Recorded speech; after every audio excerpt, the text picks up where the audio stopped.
Jake and Ethan Harper had always been the pride of their small town in Ohio.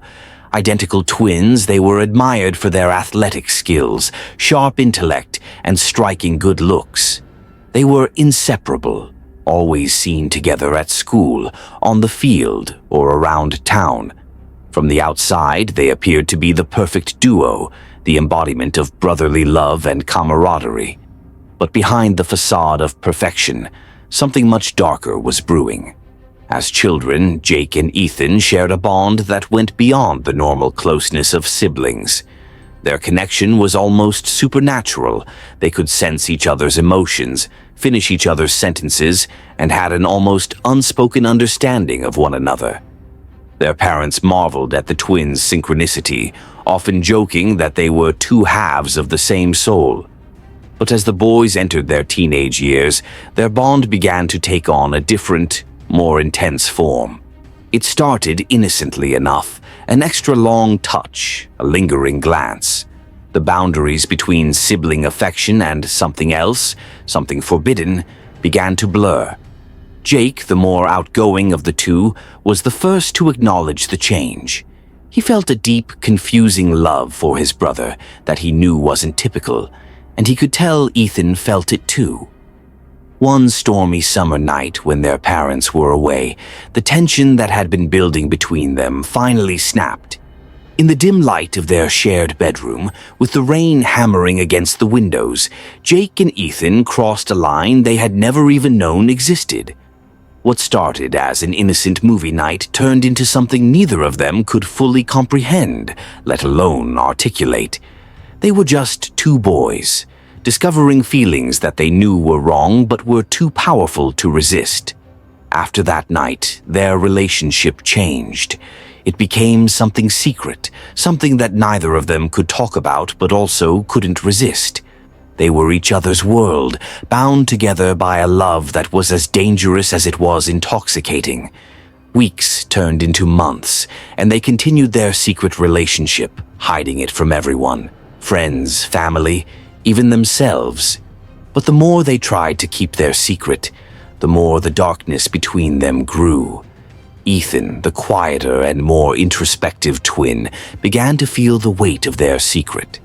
The guilt and confusion gnawed at him. He loved Jake, but he knew what they were doing was wrong. At least, that's what society would say. He started to pull away, distancing himself from his brother in ways Jake noticed but didn't fully understand.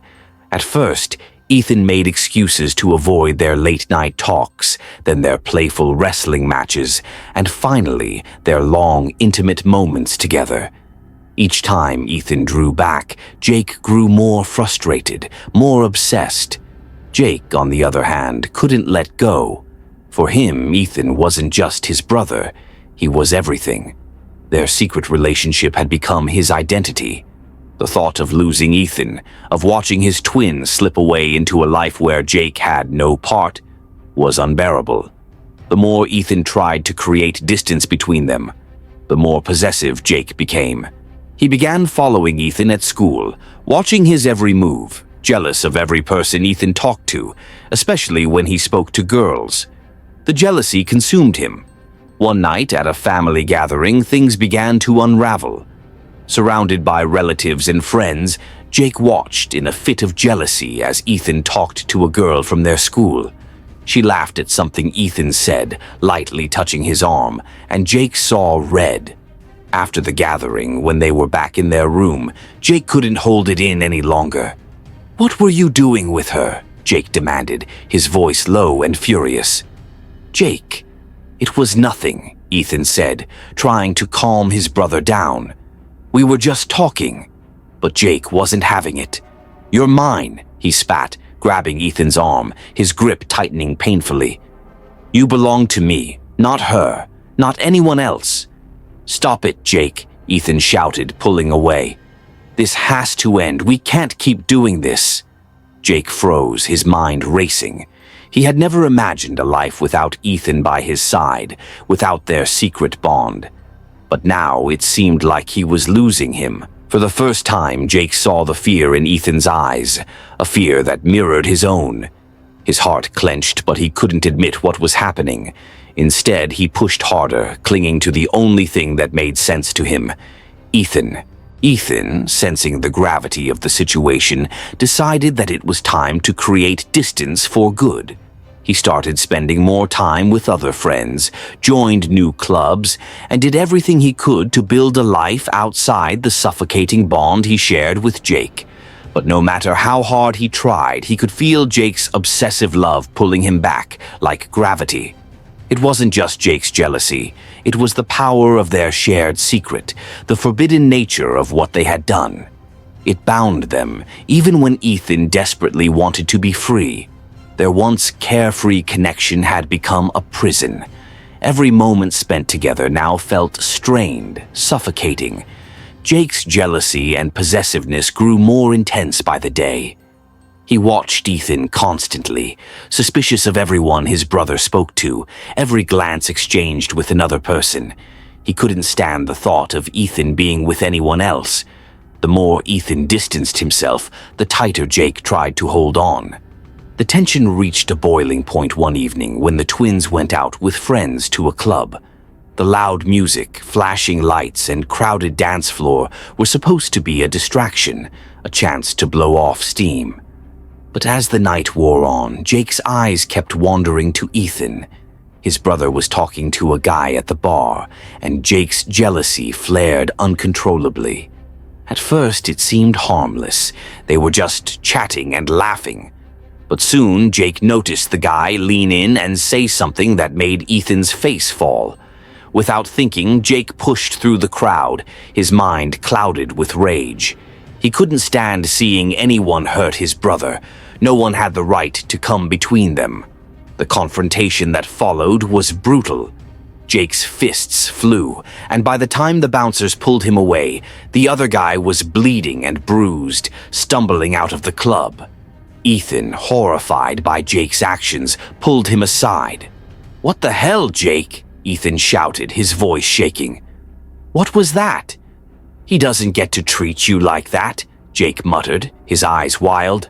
"No one does." But Ethan saw something else in Jake's eyes, something darker, more dangerous. It wasn't just about protecting his brother. It was about possession, control, obsession. Ethan realized then that he had to leave. This time, it wasn't just about creating distance. It was about getting away before Jake's obsession consumed them both. But what Ethan didn't realize was that Jake had no intention of letting him go. Not without a fight. One night, after weeks of tense interactions and barely speaking to Jake outside of the necessary exchanges, Ethan made a decision. He couldn't live like this anymore.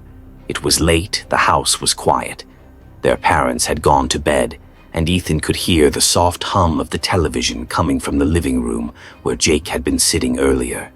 He packed a small bag, his hands trembling as he folded clothes and shoved them inside. Every now and then he would glance nervously at the door, half expecting Jake to appear at any moment. He knew Jake would never let him leave willingly, but Ethan didn't have a choice. Staying meant being trapped in a relationship that was destroying them both. The weight of their secret was unbearable, suffocating. He needed a fresh start, away from Jake, away from the dark, twisted bond they shared. Just as Ethan zipped up his bag, the door to his room creaked open. He froze, his heart pounding. Jake stood in the doorway, his face shadowed by the dim hallway light, his eyes fixed on Ethan with a cold intensity. "What are you doing?" Jake's voice was low, almost a growl.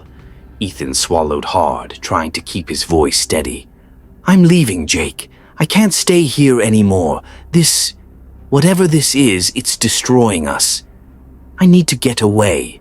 We both need to get away." Jake stepped into the room, closing the door behind him. His expression was unreadable, but there was a darkness in his eyes that made Ethan's stomach twist with fear. "You think you can just leave me?